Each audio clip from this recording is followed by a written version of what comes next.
All right, if you're seeing this video, then you were not in class on I believe it's the November 16th, and this is day 18 in person. So please send me the answers to these questions via email to get credit for on time and for participation. These are important 8 points to get, so please make sure you get that work done in a timely manner. Um, we spoke today about these two graphs that I presented during the homework, and I wonder if you can explain those. And actually, then we spent a bunch of time. So, for question number one, just kind of explain the two graphs and what they are actually trying to say. That's question number one. Question number two, how would you define kind of the act of storming the Capitol that happened last year when they were ratifying the presidential votes? Would you categorize that as one or as two? We had a discussion in class about that. And so that's question number two, which one or two? And number three, just kind of explain why your thoughts are one way or another. Um, and so basically what we're going to be asking now is I brought up in class the idea of we're going to be learning right now about the story of Korach and Korach's rebellion.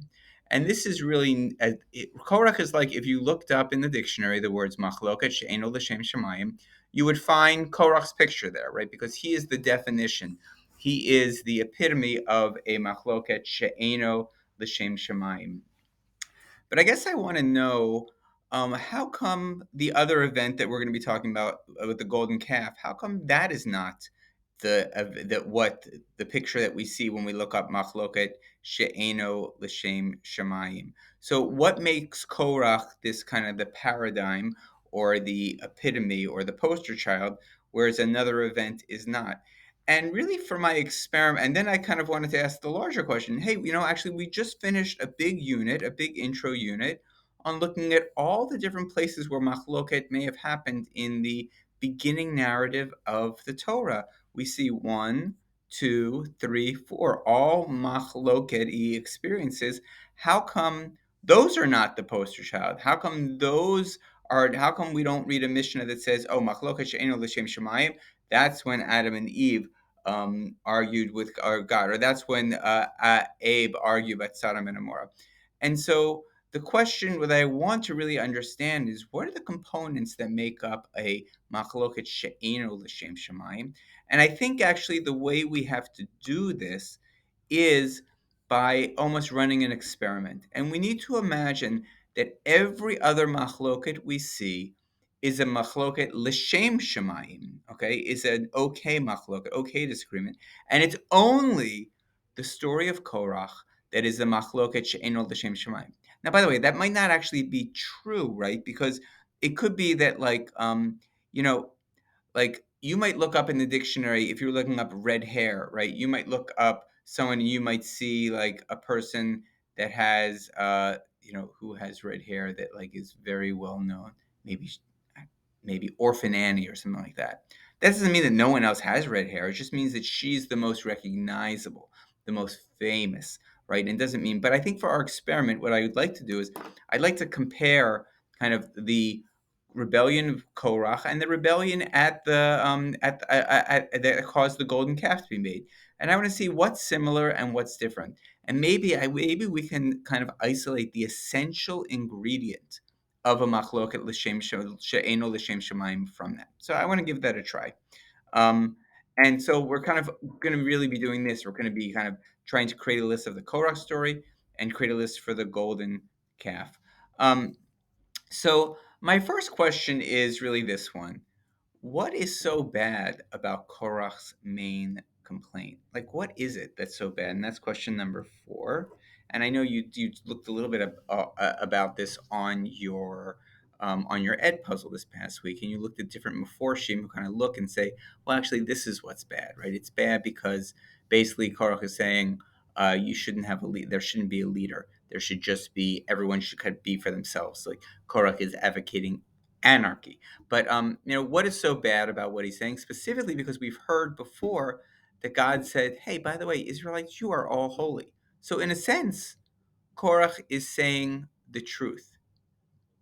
And if we were kind of again making this kind of story up here, that there is that Korach, that I think number one might be something like there is an element of truth that Korach uses in his argument, enough for people to say, you know what? I remember God saying that. Korach may just have a point.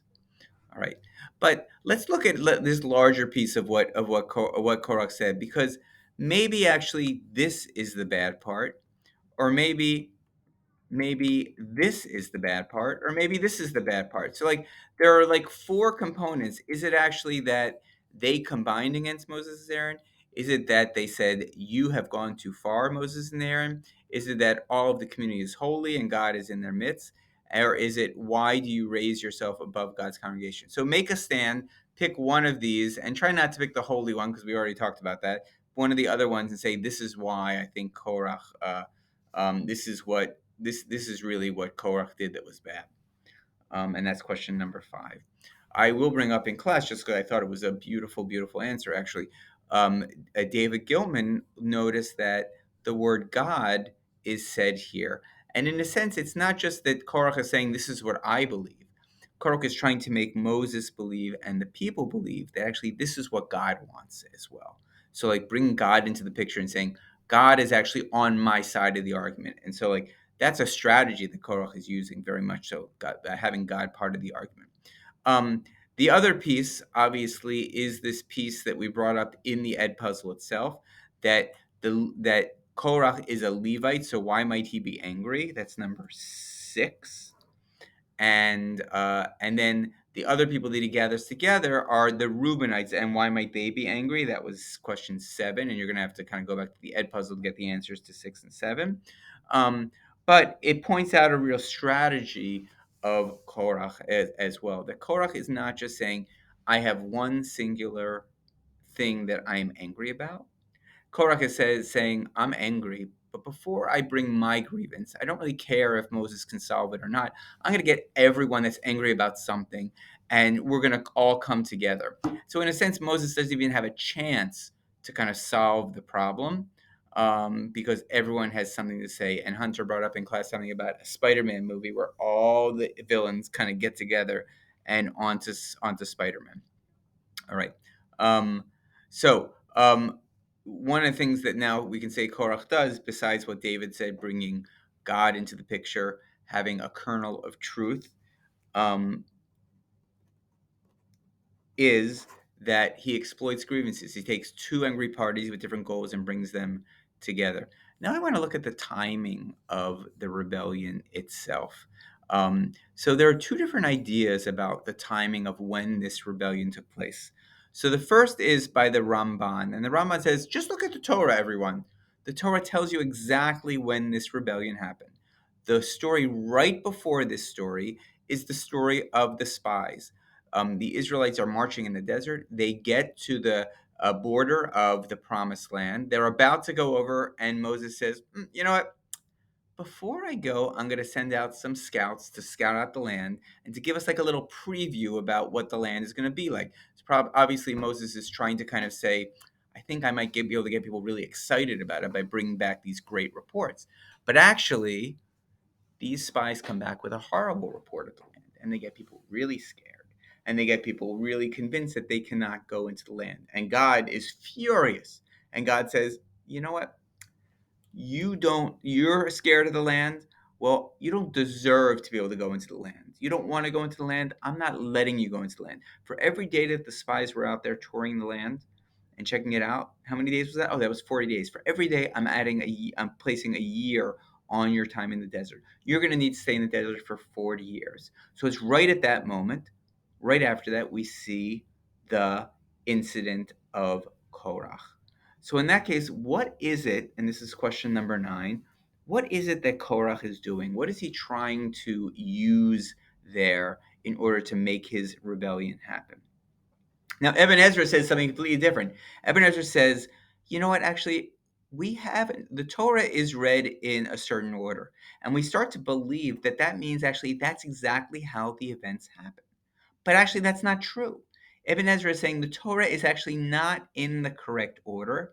Well, most of the time it is, but sometimes things are out of order for specific reasons. And actually, this rebellion, it happened much earlier. It happened not in book 4 of the Torah. It happened back in book number 2.